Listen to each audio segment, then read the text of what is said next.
What's going on, guys? Philip at Trade Genius. Folks, you need to be keeping an eye on gold. Gold's been telling us some things as far as Bitcoin's moves, so we're going to discuss that in this video. Also, we're going to dive into the technicals. We're going to take a look at our Delta chart and why it's telling us we need to stay long here on Bitcoin. We'll also look at our daily chart, look at the levels in play there. We'll also look at the Bitcoin gap chart. And we'll take a look at the miner capitulation. We need to go over that a little bit and discuss strategy with the miners. And we'll look at our very small time frame chart for you day traders out there, as well as our cycle repeat graph to kind of look at how things may go as we head into the new year, and take a look at a comparison to the last December chart price action versus this December into January. All right, guys, let's dive into this video.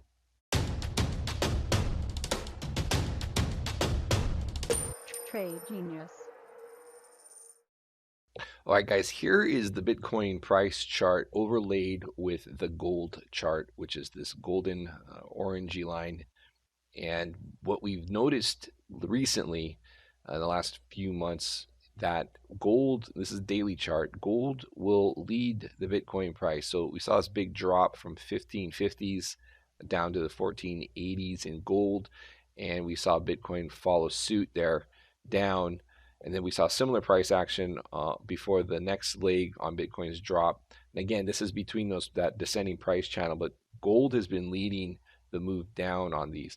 Now we're seeing a divergence to the upside, so keep an eye on the price of Bitcoin to the upside here, because gold again has been, whenever we get these divergences on gold, we've been seeing that Bitcoin plays catch up. Now, gold's back to levels that we saw back in November, which also had Bitcoin in the low 9,000s. So this would imply, if it follows along, they'd see a move up to there. But we're going to look at some levels that are in the way first that may cause us some issues as we move up here. Looking at the Bitcoin Delta chart, so this is looking at the March BitMEX futures, and if they're buying them up, then it's a good signal to get long. If they're selling it off, then it's an indication to go short or stay short. So right now it's telling us to get long. So we've got gold leading up. We've also got our Delta saying this is a dip to be bought. And so our recommendation is to be long in Bitcoin here. Your stops can be under these lows. We're also clearing the 4-hour 200 period moving average, which is very bullish.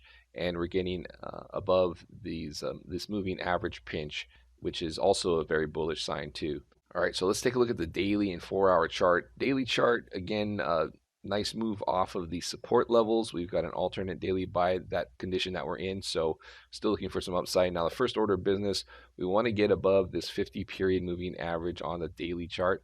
And then once we do that, we can start looking at probably the 7,800 to 8,000 level. If we look at the 4-hour chart, we had a moneymaker sell, which we shorted, and now we are long in the room on this. Moneymaker buy is firing, and obviously we need to wait for the bar to confirm. We've got an hour and 28 minutes to go here on Friday. But if that confirms, we are go for a long signal. And again, we're looking on the upside here to about 8,000.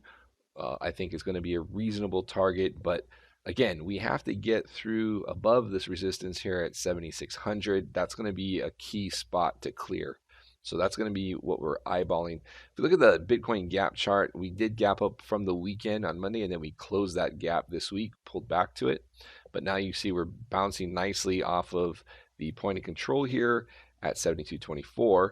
And we want to keep an eye on these 50% levels. So what's important, if you haven't followed us in the past, we point out these 50% levels between these gaps on the 4-hour chart. Price tends to react to them. So our next level to go revisit would be 75.23 and 76.63 on the upside. If we can get past those levels, I think it'll be critical. Then we're going to probably see run to 8K. If we look at the minor capitulation chart, you're going to notice that we are in a state of where the hash bands have moved back over into a buy condition. Okay, so if they cross down, the shorter hash band crosses down over the longer one, that's capitulation, and price tends to go down in those conditions. But once we get the green dot, which means the miners are adding hash power back to the network, that generally marks the low.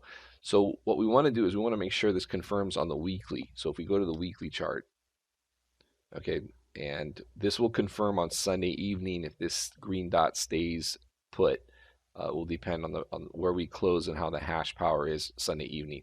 But typically, once we get that green dot on the weekly, that's it. And also, you'll notice that that marks the local low. So we had a capitulation here, no lower lows were made here, capitulation here, no lower lows, capitulation here, no lower lows, capitulation here. This is the one time, guys, you're going to find where the capitulation ends. We actually did make a lower low, but then that one was the low and that was it. So when these fire, you're in proximity to the lows, if not the lows already in. Okay, but this is the one exception, this one back in January 2015, where it actually eked out and rolled over. And we are looking at a rollover in January, which we're going to talk about in a minute. So a little interesting note there. But again, looking at the rest of them, capitulation, no lower lows, capitulation, no lower lows, same here, and same with this one marking this low here in. Okay, so uh, even though you get the green dot, doesn't always mean you're going to go up afterwards, like what happened here. Now, this is early data, right? So there's not a ton of liquidity, but you do see the price does roll over. However, the lows were in. So in our situation here, currently, we would expect that these lows go in. However, and we've seen it before, you get one last push to the downside, but that would be it. And so, in that regard, let's look at the outlook going into the new year, and we'll look at our cycle repeat. So, cycle repeat is essentially if we compare from our peak and we look at the halving cycle price action that is typical, then what you find is this blue line would be like your model price and red line is the actual. Now, we deviated very bullishly from this. You can attribute that to the plus token Ponzi scam that was rampant in China, gobbling up Bitcoin and then dumping all that excess supply back onto the market. That dumping has subsided from what we can tell on the blockchain. And so now we've kind of met up with where we should be for this point in time in the cycle. Now, if we zoom in, you'll notice that even though we've been making lower lows and getting back in line with the expected price of Bitcoin at this point in the cycle, we have been following the gyrations of the Bitcoin cycle repeat graph. And so what that tells us here to expect some chop. And then as we get into the new year, a little bit of a bump up and then another push down lower. So this is that one area that I would be concerned with in the new year after we get this green light to confirm. Do we get one of those exceptions where we do see a lower low and then that is the low? That remains to be seen. So interesting couple of weeks coming up here for price action, but I do think the end of this pullback is nigh and we're going to see a great opportunity here to get long into the halving. I will compare real quickly with last year's price action into January of 2019. You'll see a sharp drop, which we got here, sharp drop, and then a bounce up and then another move down. And that's what we saw here, a bounce up and then another move down, and then a bounce up here, which is similar to what we have here. Last year, we chopped into the new year, a little bit of up, and then another push down, one final push down, and then that was it. So again, that price action kind of goes along with what we saw on the cycle repeat graph, where we might see another push down after we make some highs. It'll be interesting to see how high we push up, though, over the next week. And then if we do get a rollover, how that reacts to the price levels and support levels put in from a move up.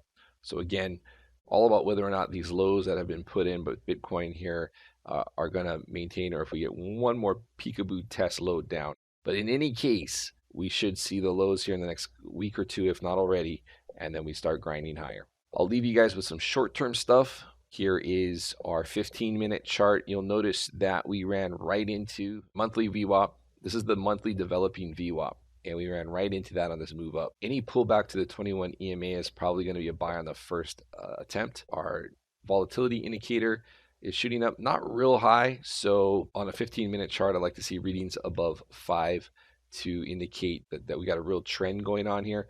If we do get another move beyond the VWAP here and make higher highs, this will probably shoot up and then you've got a pretty good trend going on. But we do have some resistance in here, so I think that's why we're seeing price stalling out.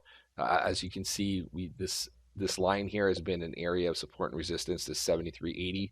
So getting above 73.80 and getting some closes on the hourly and 4-hour will be real key for this push up. It is Friday evenings. We do tend to see some bullish buying into that. And that's really a key indicator of when the bulls are back. They love to show up Friday evening after the U.S. markets close and push up into what typically is the Asian session hours, even though it's the weekend.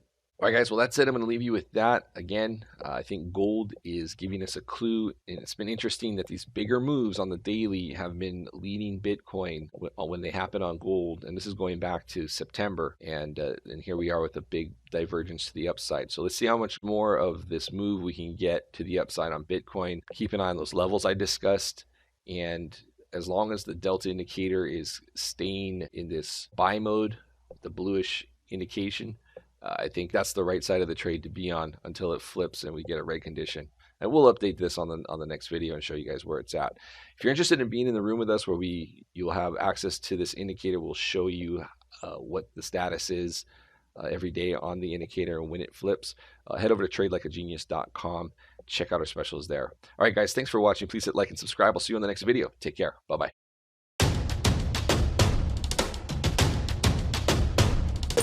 Trade Genius.